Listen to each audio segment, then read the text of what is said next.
Erik Randle barely had time to react before the ground gave out beneath him. The synthetic flooring of Deck 7 on the interspecies research vessel Ardent Horizon had never failed before.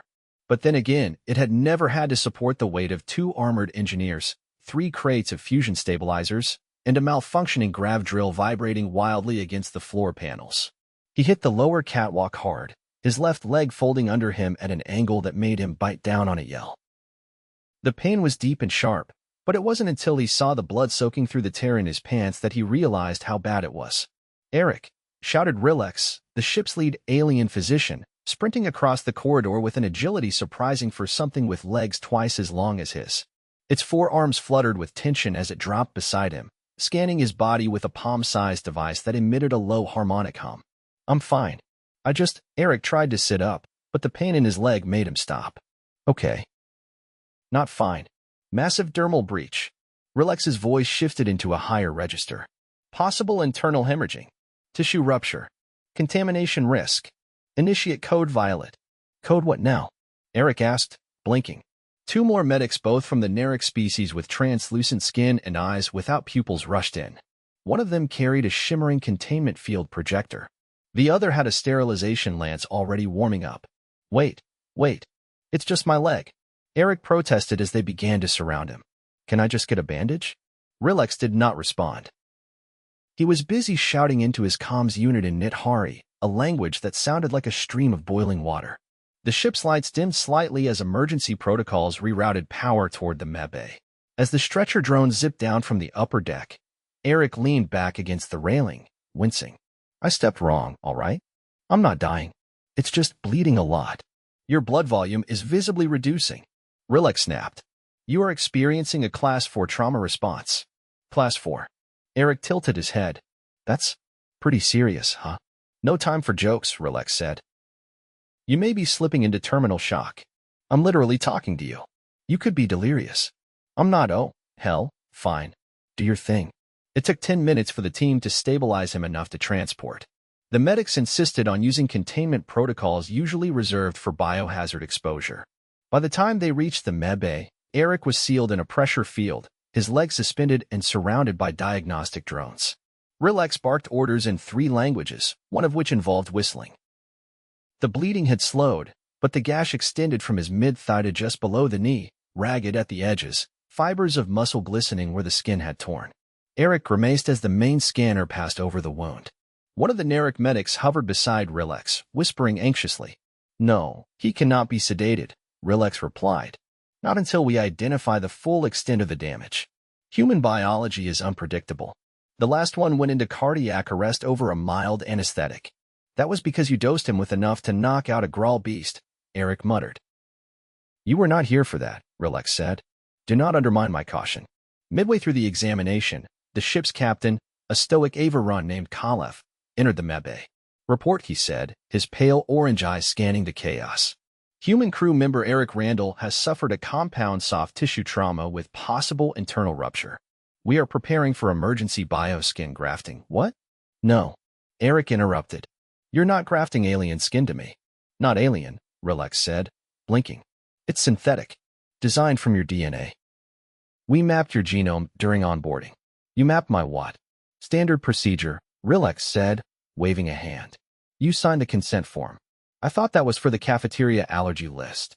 Khalef raised a hand, silencing everyone. "Erik, what do you need?" "A bandage," Erik said. "A bandage?" Rillex repeated, aghast. "You cannot be serious." "I am serious. You guys are freaking out over a leg wound. I've had worse mountain biking. You lost nearly 1 liter of blood in 12 minutes. Rillex snapped. "Yeah, and I'm still conscious." That is not reassuring. The argument was interrupted by a sudden lurch of the ship. Khalef touched the side of his calm status. "We've encountered a debris field," came the voice from the bridge. "Navigation systems are temporarily obscured. Shields holding." Khalef turned to Rillex. "Stabilize him. I need to return to the bridge." The captain left, and Rillex turned back to Erik with a look that could only be described as exhausted disbelief. "I'm going to clean the wound and apply a bandage, as you requested. But if you go into shock, I will personally write a report to Earth Command stating that your species is unfit for deep space operations." "Noted. Now patch me up." Rillex worked quickly. The cleaning agent stung worse than the injury itself, and Erik gritted his teeth. The bandage, at least, was a marvel of alien engineering, thin as film, breathable, and capable of delivering localized painkillers through microcapsules. After 20 minutes, the bleeding had stopped completely, and the pain had dulled into a manageable throb. Erik was moved to a recovery cot and given fluids. Rillex hovered nearby, monitoring his vitals with a suspicious eye. "You're going to keep watching me, aren't you?" "Absolutely." The next few hours passed in a haze.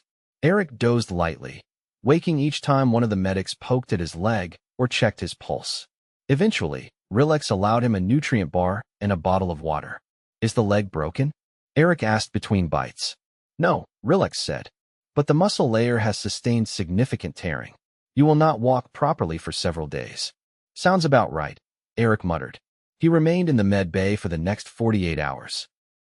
During that time, the ship's crew passed by his cot in a rotation of quiet curiosity. Apparently, news of the bleeding incident had spread. One of the engineers even brought him a handmade card that read, "Please don't rupture again." On the third day, Rillex cleared him to walk with assistance. Erik took a few halting steps with the help of a carbon fiber cane and winced. "Feels like someone stabbed me with a blunt spoon." That is an oddly specific analogy. Try getting stabbed. You'll see what I mean. Rillex returned his focus to the scans. "You are healing within acceptable parameters, but I still do not understand how you remain so calm." It wasn't calm. It was pain and panic, just managed. "You asked for a bandage." "Because I knew it wasn't life-threatening." Rillex tilted his head. "Your species is confounding." "Yeah, well," Erik said, leaning on the cane, "we're used to patching ourselves up with duct tape and bad ideas." Rillex looked genuinely horrified. "You have no idea," Erik added. By the end of the week, Erik was walking without the cane, though he still limped. Physical therapy sessions with a robotic assistant named Parn took up most of his mornings.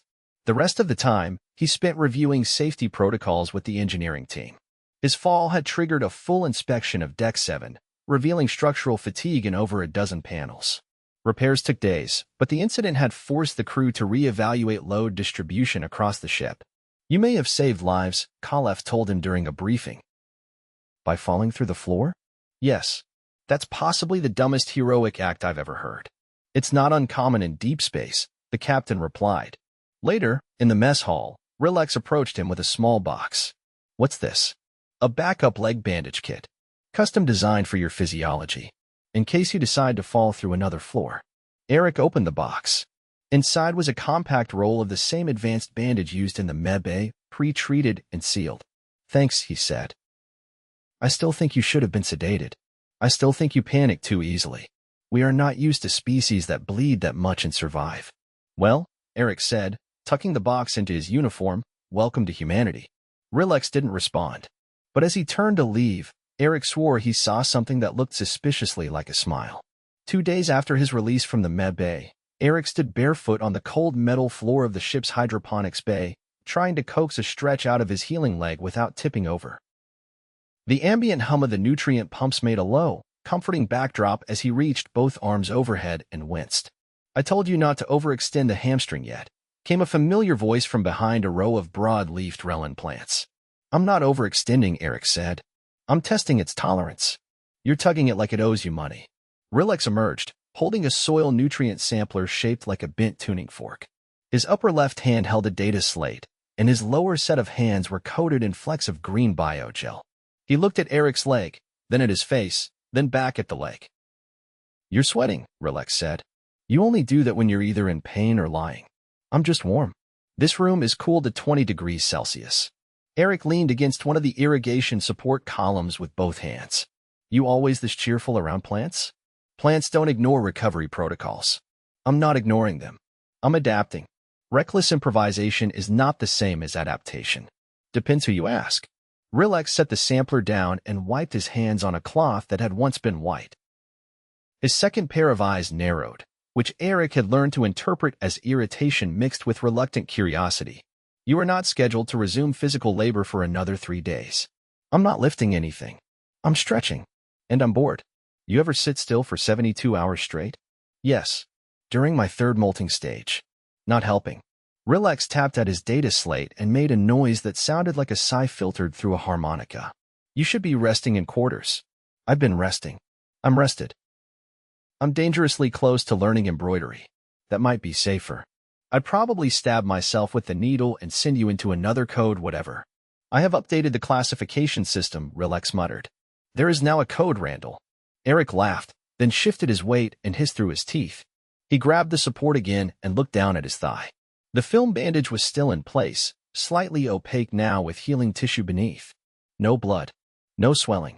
Just the angry discoloration of forming scar tissue. Rillex stepped closer and crouched, scanning it with a handheld monitor. You've accelerated healing again. By at least 20%. Guess I'm just built different. That is not reassuring. Didn't say it was. Rillex pocketed the monitor and leaned back on his haunches. Why didn't you alert anyone before the fall? I didn't know the floor was going to collapse. You were carrying equipment above standard weight tolerance, which I only found out after the fact. You could have requested an automated lift. I didn't think I needed one. Rillex stood up slowly, his posture less stiff now. Your people regard caution as optional. Not optional. Just negotiable. That's a dangerous distinction. Erik tilted his head toward the plants. Are we testing edible yield or atmospheric balance? Both. The Relin absorbs carbon compounds and releases trace elements helpful in long-term respiratory cycles. And the taste? Like warm algae paste with a hint of copper. Tempting. Rillex reached down and plucked a small leaf, handing it to him. Try it.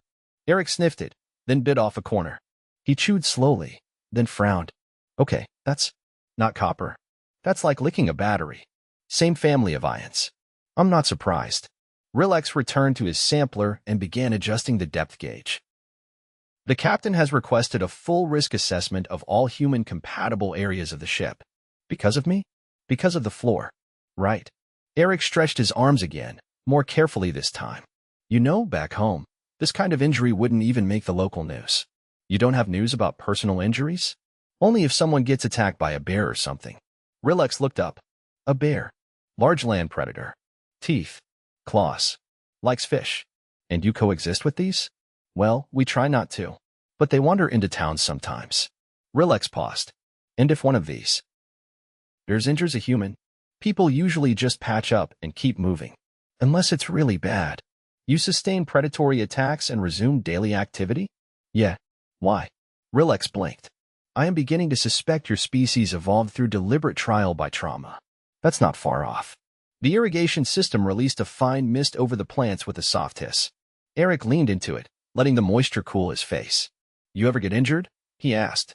Not recently. But you've got bones. Muscles. You're not invincible. No. But we design our environments to prevent injury. Our medical systems are optimized for early intervention. Sounds nice. You sound skeptical. I just think. Sometimes getting hurt is how you learn not to fall through floors. That is a very inefficient method of education. Maybe. But it sticks. Rillex adjusted a nozzle and narrowed his eyes. You enjoy discomfort. No. I just expect it. Also concerning. The door chimed as a maintenance drone hovered in with a replacement filter clamped in its lower arm. It beeped twice, rotated in place, and began scanning the ceiling ducts. Erik watched it for a moment, then turned back to Rillex. You ever served with any other humans before? No, so I'm your first? You are. Lucky you. I am not convinced of that. Erik grinned. You will be. Rillex tapped his slate again. Your next wound will be cataloged under a separate index. I am running out of classification space. You might need to make a human appendix. I already have. The drone beeped again and zipped out, filter installed. The mist slowed to a trickle. Rillex rechecked the nutrient levels and began inputting adjustments. Erik limped toward the far wall, where the artificial sunlight panels cast a soft yellow glow over a patch of moss-like growth. Is this stuff breathable too? He asked. Not for you. It releases ammonia derivatives. Charming. You are not meant to interact with every substance on the ship. I'm curious. You're hazardous. That too. Rillex set his tools down and folded both sets of arms. You're recovering faster than projected. I heal quick. No. You adapt quickly. Even to injury. Even to pain. It's instructive. In a good way? In a way that raises medical questions I don't currently have answers for. You'll figure it out. You say that with certainty. Because you're smart. And stubborn. And you were careless. Not always. Just when it counts. Rillex narrowed his eyes again. That is not a comfort. Erik walked back toward him, taking slow, even steps. He stopped only once to adjust his stance. Thanks for the patch job, he said. Rillex tilted his head. I did not do it alone. You stayed the whole time. I remember. I was observing. Still counts. Rillex didn't answer, but his lower hands flexed slightly before stilling again. The lights dimmed briefly as the ship shifted into orbit around a small moon. The gravity modulator hummed a few octaves lower. I will escort you back to quarters, Rillex said. I can walk. You are limping. No worse than yesterday. That is not an improvement. Agreed. They moved side by side through the corridor, past a pair of NERIC technicians discussing filtration tolerances. One of them glanced at Erik's leg and made a gesture with its frond fingers that he didn't recognize. What was that? He asked quietly. A sign of astonishment, usually reserved for extreme survival cases. Over a leg wound. Over your response to it. Erik chuckled, then stopped when the motion tugged at the healing tissue. Maybe I'll take a nap after all. Preferably without further injury. No promises. I didn't expect any. They reached the lift. Rillex keyed in the med deck override, and the door slid open. Erik stepped in first and turned around. You know, he said, if you ever want to study resilience, Earth's got a whole planet full of idiots like me. That is what concerns me most. The hydroponics bay smelled faintly of crushed kelp and mineral dust, a combination Erik had learned to associate with shipboard botany. He sat cross-legged on the floor mat near the supplemental lighting array, his injured leg outstretched. The thin bandage across his thigh had dulled in color, the embedded sensors blinking faintly, slowly. It was the first time in a week he'd been still by choice. Rillex stood nearby, calibrating the nutrient dispersal nozzles. His outer tunic had been removed, revealing the segmented plates that ran down his back like overlapping river stones. Every few minutes, he'd shoot a glance in Erik's direction, more out of habit than concern. You've stopped limping, Rillex said without looking up. I noticed that this morning, Erik replied. Just a little stiffness now. You regained full mobility 71 hours earlier than expected. Guess I'm eager to get back to work. I already cleared your return to duty. Light tasks only. Define light. Tasks that do not involve falling through infrastructure. Erik leaned back on his elbows and squinted toward the far end of the bay, where a line of bioluminescent tendrils curled under the edge of a growing trough. You ever get tired of how clean everything is up here? There are precisely calculated microbial levels in every section of the ship. Exactly. It's also orderly. That is how space vessels function. Sure. But don't you miss a little disorder? Something unexpected. I do not. Erik sat up straighter. Then why do you keep showing up wherever I am? Rillex paused mid-adjustment, then resumed. Because if left unsupervised, you tend to create disorder. Or maybe I'm just more interesting than Moss and emergency protocols. Interesting is not a synonym for manageable. You'd be bored without me. I'd be rested. A sharp chirp interrupted them. One of the ambient environmental sensors had flagged a fluctuation. Rillex moved quickly to the console and tapped through the alerts. What's going on? Erik asked. Carbon dioxide spike in the forward half of the bay, Rillex muttered. No leak detected. Possibly a photosynthesis imbalance. He adjusted 2 dials, then turned to Erik. Stay here. I'm not a child. And yet you require supervision. Rillex disappeared down the row of vertical growth pots. Erik waited until he was out of view, then stood slowly. The leg held. No pain. Just a faint tightness near the hip. He walked carefully toward the flagged zone, tracing the airflow vents with his fingers. The plants here were shorter, broad-leafed, with waxy surfaces. He crouched to inspect the irrigation junction beneath one of them and noticed a thin, copper-colored film coating the valve. Rillex, he called, you might want to see this. The medic reappeared, eyes narrowing as he knelt beside Erik. He scraped a sample of the residue and scanned it with his device. Unprocessed nutrient compound. The dispersal unit is miscalibrated. Could that be causing the CO2 issue? It's likely. Rillex turned the adjustment knob a quarter turn and flushed the line. This should stabilize it. Erik leaned against the panel. See? Not all human interference ends in disaster. Noted. They returned to the central aisle, where Rillex checked the readings again. The spike had already begun to drop. Was that a repair? Erik asked. Yes. Then I'm counting that as being back on duty. That was not sanctioned activity, but effective. Come on, you can admit it. Rillex looked at him for a long moment. You are frustrating. And functional. Barely. Erik rubbed the back of his neck. You ever work with another species that heals like we do? No. Most require advanced regenerative protocols. You rely on inflammation and cellular self-replication. Crude. Huh. Efficient. Messy. You're not wrong.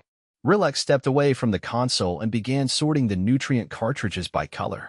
Erik watched him for a while, then crossed his arms. You know, I've been thinking, he said. If you just let me walk myself to medbay in the first place, you'd have saved a lot of containment foam. You were actively bleeding. I could have managed. You had exposed muscle tissue. I've hiked out of worse. Rillex turned around. Then explain something to me. Sure. Why do humans insist on downplaying injury? Erik shrugged. Because if we didn't, we'd never get anything done. You think we built cities, crossed oceans, launched ourselves into orbit without limping through a few disasters. That is illogical. It's evolution. Rillex considered this. Your pain tolerance is not the same as your pain absence. Nope. We just live with it. That explains your behavior, not your mindset. Erik scratched his jaw. It's not bravery. It's just math. If something's not going to kill you, you keep going. You fix the thing. You patch the leak. You tape the leg. Tape the leg. Don't ask. Rillex picked up a cartridge and held it to the light. I spent 3 rotations studying trauma response across 20 species. None of them treat injury the way you do. Maybe we're broken. Or maybe you've adapted to being broken. Erik's grin faded. That's probably closer to the truth than I'm comfortable with. A faint chime signaled environmental stabilization. Rillex tapped the console again, confirming that the CO2 levels had returned to normal. System recovered, he said. Team effort, Erik replied. Debatable. They walked toward the exit, the lights dimming slightly behind them to simulate dusk for the plants. Erik's gait was steady now, each step deliberate but smooth. I read your medical file again, Rillex said. Looking for trouble? Looking for patterns. Find any. You have a history of soft tissue injuries. Erik nodded. Sports. Construction jobs. One time I slipped on a frozen goat path.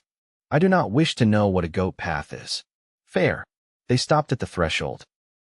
You're officially cleared for normal activity tomorrow, Rillex said. Good.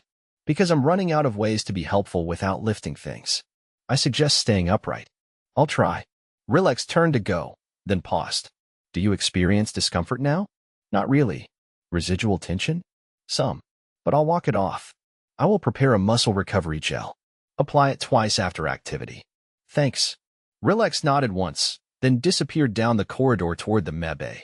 Erik watched him go, then turned back toward the hydroponics bay, now bathed in an artificial twilight. He walked back to the mat, sat down slowly, and flexed his leg. No sharp twinge. Just the familiar throb of healing doing its job. Not bad for a guy who'd been declared a code violet 10 days ago. He leaned back and let the silence settle over him. No alarms. No containment fields. Just a growing peace, the kind that came not from the absence of pain, but the presence of progress. For the first time since the fall, he didn't feel like a patient. He felt human. And somehow, in this strange corner of the galaxy, that was finally enough.